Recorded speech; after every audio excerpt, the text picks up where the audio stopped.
Hello दोस्तों, कैसे हैं आप सब। और एक बार फिर से आपका स्वागत करते हैं हमारे चैनल स्टॉक मार्केट स्क्रूटनी में। और थोड़ा सा लेट वीडियो बना रहा हूँ, ऑलमोस्ट अगर हम टाइम देखें तो 12:20 हो गया है। तो बहुत से लोग हो सकते हैं जो मेरा वीडियो देखते हैं उनके लिए लेट हो गया है, तो सुबह उठ के ज़रूर देखें। बहुत सारी इंटरेस्टिंग चीज़ें और बहुत सारी चीज़ें मैं डिस्कस करने वाला हूँ आपसे। सबसे पहले बात कर लेते हैं इंटरनेशनल मार्केट की। तो क्या हो रहा है, इंटरेस्टिंग चीज़ मैं बताता हूँ। डो का अगर आपको बताऊँ, डो जोन्स अच्छे से गैप अप के साथ खुला, उसके बाद पूरा के पूरा गेन इसने गिव अप कर दिया, रेड में आ गया, फिर वापस ये अच्छा 100 पॉइंट ग्रीन में गया और फिर वहाँ से अब पूरा गिव अप करके रेड में चल रहा है। तो बहुत ज़्यादा इनडिसाइसिव है यूएस मार्केट। अगर आप देखें, Dow Jones S and P flat है, नेस्डेक में अच्छा बाउंस है। नेस्डेक ने थोड़ा सा एक बार गैप अप खुलने के बाद रेड में आया था, लेकिन वहाँ से गैप फिल करके वो अच्छा बाउंस दिया है। लेकिन डो जोन्स थोड़ा सा वीक है और हर बाउंस पे सेल हो रहा है, हर बाउंस पे सेल हो रहा है। जब भी 50-60 पॉइंट का कोई बाउंस आता है वहाँ पे सेलिंग आ जाती है। अब हम ट्राई करते हैं, अब हम देखते हैं दूसरी चीज़ों में कुछ क्या चल रहा है। तो ब्रांड बहुत ज़्यादा ऊपर चला गया एकदम से, और मेरे ख्याल से दिन में आज शाम को ऑलमोस्ट 75 पे टच कर गया था, जो कि बहुत ज़्यादा रिस्की लेवल है हमारे लिए। और ब्रांड मेरे ख्याल से इंडियन मार्केट पे प्रेशर ब्रांड का होता है, लेकिन आजकल हमारा मार्केट सब कुछ इग्नोर कर रहा है, फंडामेंटल इग्नोर कर रहा है, इंटरनेशनल इवेंट इग्नोर कर रहा है, तो इसकी हम बात नहीं करेंगे। बाकी जनरली ये लेवल ख़राब है, मेरे हिसाब से ख़राब है। इस लेवल पे ब्रांड का होना हमारे लिए बहुत ज़्यादा रिस्की है। बॉन्ड यील्ड की बात करें तो थोड़ा सा इंक्रीमेंट है, 1% का एक अपसाइड है। दिन में बहुत ज़्यादा एक अपसाइड दिखा था हमको, ऑलमोस्ट 5 o'clock 6 o'clock, लेकिन वापस से वहाँ से थोड़ा कूल ऑफ होता हुआ दिख रहा है। अब हम बात कर रहे हैं कि हो क्या रहा है एक्चुअल में, क्या क्या पॉसिबिलिटीज़ बन रही, क्या क्या प्रोबेबिलिटीज़ बन रही और क्यों ये सब हो रहा है। फर्स्ट जो एक मार्केट पे प्रेशर बनाने वाला इवेंट है वो है ये चाइना से एवरग्रैंडे क्राइसिस। तो अब क्या है, चाइना का जो एवरग्रैंडे कंपनी है, ग्रुप है, वो चाइना का सबसे बड़ा आप बोल सकते बिल्डर है, सबसे बड़ा रियल स्टेट कंपनी है। और उसकी एक इंस्टॉलमेंट ड्यू है बैंक्स की, अराउंड $340 बिलियन का उस पर कर्जा है। और उसकी कुछ इंस्टॉलमेंट उसकी ड्यू है थर्सडे को और फ्राइडे को। तो अभी की करंट सिचुएशन में ये है कि ऑलमोस्ट उनको 43-44 बिलियन US डॉलर का पेमेंट करना है। और उनका कैश में शायद सिर्फ 11 या 11.3 बिलियन डॉलर से, जहाँ तक मुझे ध्यान आ रहा है, मैंने जो पढ़ा है। तो मोस्ट प्रोबेबली ऐसा लग रहा है कि वो इसमें डिफ़ॉल्ट करेंगे। और अगर ये डिफ़ॉल्ट होता है तो बहुत बड़ा होगा, क्योंकि चाइना की सबसे बड़ी, अगर आप बोल सकते हैं हाउस होल्ड या इंफ्रास्ट्रक्चर कंपनी अगर डिफ़ॉल्ट करती है तो बहुत ज़्यादा पैनिक है। अब इस डिफ़ॉल्ट का इफ़ेक्ट क्यों इतना बड़ा माना जा रहा है, मैं आपको समझाता हूँ। एवरग्रैंडे कंपनी जो है उसमें बहुत बड़ा पैसा चाइनीज़ गवर्नमेंट का लगा है, रिपब्लिक बैंक ऑफ चाइना का लगा है। और रिपब्लिक बैंक ऑफ चाइना पूरे के पूरे इमर्जिंग मार्केट्स में, इंडिया हो गया, इंडोनेशिया हो गया, सिंगापुर हो गया, इवन यूएस में भी बहुत ज़्यादा इन्वेस्टमेंट करता है। तो अगर वहाँ से थोड़ा सा बर्डन आता है तो हो सकता है यहाँ से पैसा खींचा जाए, और यहाँ से पैसा खींचा जाएगा तो इमर्जिंग मार्केट्स पे भी इफेक्ट आएगा, यूएस मार्केट पे भी इफेक्ट आएगा। सेकेंड रीज़न ये है कि सबको लग रहा है 2007-2008 का एक लेहमन ब्रदर्स का जो क्राइसिस था, जहाँ पे एक नॉन स्टॉप आप बोल सकते हैं चेन रिएक्शन चालू हो गया था लॉस का, वो चालू हो सकता है। तो आज थोड़ा सा मेरे साथ बियर करिएगा। वीडियो में आज मेरा ट्राईपॉड थोड़ा सा ख़राब हो गया है, तो मैं खुद से ही बना रहा हूँ। आई नो थोड़ा सा हिल सकता है, शेकीनेस आ सकता है, पर प्लीज़ बियर विथ मी। तो मैं ये समझाना चाह रहा था कि एवरग्रैंडे का जो क्राइसिस है वो क्यों इतना बड़ा सबको लग रहा है। एक तो ये सबको लग रहा है कि चेन रिएक्शन चालू कर सकता है। चेन रिएक्शन कैसे चालू कर सकता है, इन लोगों ने उस चीज़ों पे लोन लिया है जो अभी तक बनी नहीं है, या बनने वाली है, या अधूरी है। कुछ ऐसे हाउस होल्ड्स है, कुछ ऐसी बिल्डिंग्स हैं जो अभी बनी नहीं है, बन रही है, अधूरी है, उस पर लोन लिया गया और उसको काम पूरा नहीं किया गया। दूसरा, जिन लोगों को प्रॉपर्टीज़ हैंड ओवर करी गई है, उन्होंने उन प्रॉपर्टीज़ को खरीदने के लिए ऑलरेडी कहीं से लोन लिया हुआ है, जिन्होंने इनको पैसा दिया हुआ है। तो बेसिकली एक ही प्रॉपर्टी के लिए 2 या 3 जगह से अलग अलग लोगों ने लोन ले रखा है, और वो प्रॉपर्टी एग्जिस्टेंस में नहीं है। तो ये बहुत बड़ी दिक्कत है। अगर एवरग्रैंडे जैसी कंपनी, इतनी बड़ी इंफ्रास्ट्रक्चर कंपनी अगर फेल होती है, तो ये एक बहुत बड़ा, एक आप बोल सकते हैं कि चेन रिएक्शन चालू कर देगा इंटरनेशनल मार्केट में और बहुत ज़्यादा लोगों में पैनिक क्रिएट हो जाएगा कि इतनी बड़ी कंपनी के साथ अगर कुछ हो सकता है तो फिर दूसरी कंपनीज के साथ। तो एक वो लेहमन ब्रदर्स का जो इफेक्ट था 2007-2008 में, जिसने पूरा के पूरा मार्केट क्रैश कर दिया था, वैसा प्रेशर बनता हुआ दिख रहा है। मैं ये नहीं बोल रहा हूँ कि ऐसा होगा, लेकिन एक प्रेशर बनता हुआ दिख रहा है इंटरनेशनली। तो फर्स्ट तो चीज़ ये है कि जो इंटरनेशनल मार्केट्स में एक थोड़ा सा प्रेशर है वो इसकी वजह से एवरग्रांडे का बहुत बड़ा ये डिफ़ॉल्ट है, जो इस वीक के एंड में थर्सडे और फ्राइडे को इनको पेमेंट करना है।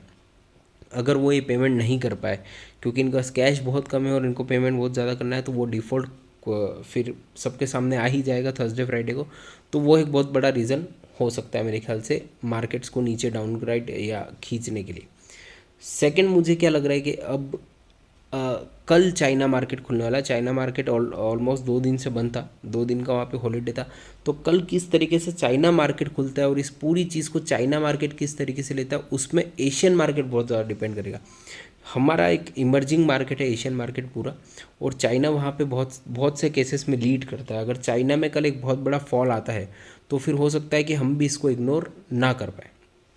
तो करेंटली तो ये सिनेरियो है कि चाइना में जो एवरग्रांडे कंपनी है इसका एक बहुत बड़ा आप सबको पता ही चल रहा है, न्यूज़ में चल रहा है, और अगर ये डिफ़ॉल्ट करता है पेमेंट में तो एक बहुत बड़ी न्यूज़ होगी और इंटरनेशनल मार्केट्स और खासकर इमर्जिंग मार्केट्स थोड़ा सा उस पर रिएक्ट कर सकते हैं।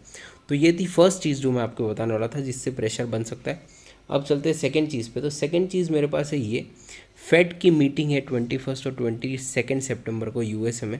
अब फेड मीटिंग इस बार क्यों ज़रूरी है, क्योंकि फेड टेपरिंग की बात कर चुका है लास्ट मीटिंग में। उन्होंने बोला है कि हम अर्ली 2022 में टेपरिंग चालू कर देंगे।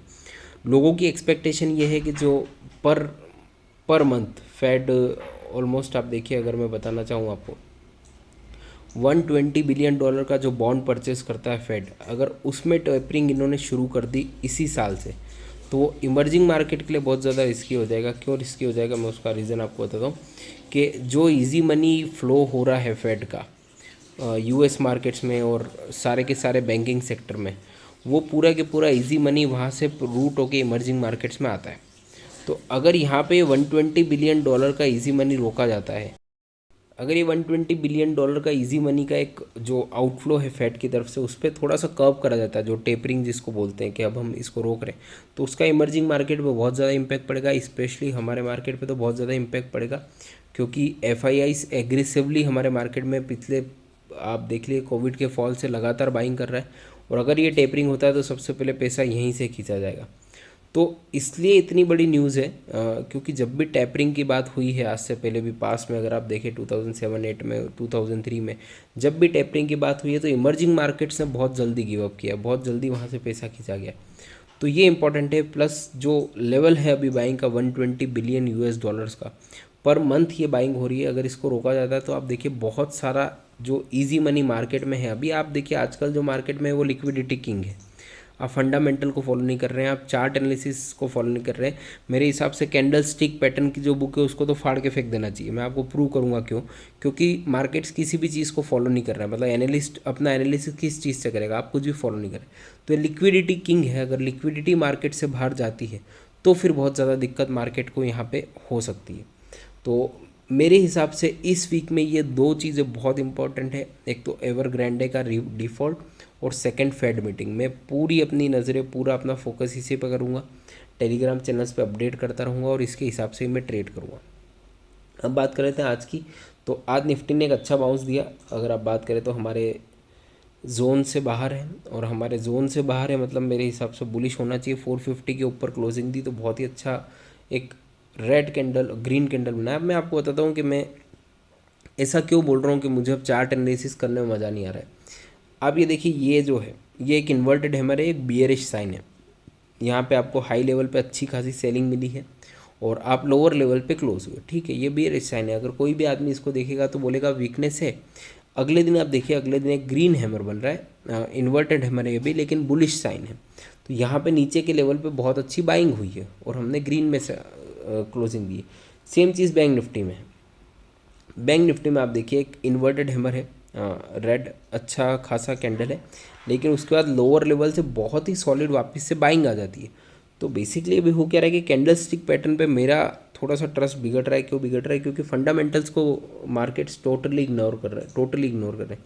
अगर आप बात करेंगे यहाँ पे, तो यहाँ पे मेरे ख्याल से निफ्टी को आज जो बाउंस दिया है, अगर ये बाउंस सस्टेन करता है, ये 17,800 900 18,000 तक जाता है, तो फिर ये पूरा के पूरा पैटर्न फेल कराता है। फिर ये पूरा के पूरा जो एनालिसिस है कैंडल स्टिक को देख के, वो फेल होता है, उसको करने का सेंस नहीं रहेगा।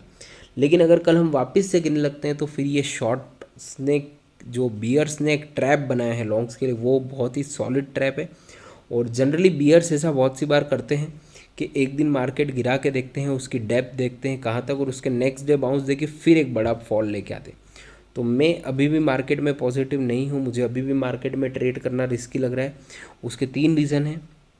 पहला रीज़न चाइना का इफेक्ट जो आ सकता है, सेकंड रीज़न फेड की मीटिंग जो बहुत इंपॉर्टेंट है, थर्ड रीज़न हमारा खुद का है। थर्ड रीज़न हमारा ये है कि हम बिना करेक्शन से बस दौड़े जा रहे हैं। हमने यहाँ से दौड़ना चालू किया था 15,700 800 से, और हम ऑलमोस्ट 17,800 आ गए। हम 3,000 पॉइंट आ गए हैं बिना किसी करेक्शन के, और मेरे ख्याल से रैली ज़्यादा देर तक सर्वाइव नहीं करेगी। तो कल के लिए मेरे लेवल वही होंगे, अगर 600 के ऊपर 17,600 के ऊपर निफ्टी ट्रेड करने लगे, तो फिर निफ्टी अल्ट्रा बुलिश है। मेरे ख्याल से 18,000 18,500 भी अटेम्प्ट कर सकता है। लेकिन अगर कल वापस से फॉल करने लग जाए, तो मेरा लेवल वही है 250 का। अगर ये टूटता है तो मैं शॉर्ट करूँगा, और यहाँ पे मैं बिंदास शॉर्ट करूँगा। यहाँ पे मेरे लिए टारगेट्स बहुत बड़े, मेरे ख्याल से 17,000 और 16,700 आना चाहिए। बैंक निफ्टी की बात करें, तो बैंक निफ्टी में वापस से बहुत कैंडल में कोई दो दम नहीं है, वॉल्यूम कुछ भी नहीं है, बस ऊपर खींचा गया है। तो अप साइड में 37,800 का लेवल है, अगर ये पार करे तो बुलिश है। डाउन साइड में 36,500 का लेवल है, अगर इसको ब्रीच कर दे तो बहुत ज़्यादा बेरिश है। इसके बीच में अगर टाइम बिताता है तो फिर आप बाहर हो जाइए, ये सिर्फ टाइम पास करेगा, ये कोई भी बड़ा मूव देने के मूड में नहीं है। अब जो अगली अगर मैं बात करूँ आज, तो वापस आईटी ने बहुत ही अच्छा संभाला आज मार्केट को। पूरा के पूरा आईटी सेक्टर ने 2% का जंप दिया है। ये आप देखिए, ये एक ग्रीन कैंडल, 3 रेड कैंडल में हम ग्रीन कैंडल तक पहुँचे, और वापस से ग्रीन कैंडल, वापस से लास्ट टाइम के हाई पे हम आ गए। लेकिन आरएसआई में बहुत ज़्यादा हैवी डाइवर्जेंस है। अगर आप यहाँ देखें तो CNX आईटी का चार्ट है, बहुत ही हैवी डाइवर्जेंस है। मेरे ख्याल से कल इस आरएसआई की लाइन को टच करके एक फॉल आना चाहिए, और आईटी में जो फॉल आएगा वो मेटल के फॉल से ज़्यादा ख़राब होगा। मैं आपको अभी बता रहा हूँ, जो मेटल ने एक दिन में साफ़ किया है, वो आईटी 2 घंटे में आपका साफ़ कर देगा। इस लेवल पे आईटी ओवरबॉट हो चुका है। तो आईटी से दूर रहिए, आईटी से तो बहुत ज़्यादा दूर रहिए। और कल के लिए अगर मैं आपको स्टॉक दूँ, तो मेरे पास फ़िलहाल स्टॉक्स के मैंने आपको इंडेक्स के मैंने आपको लेवल दे दिए हैं।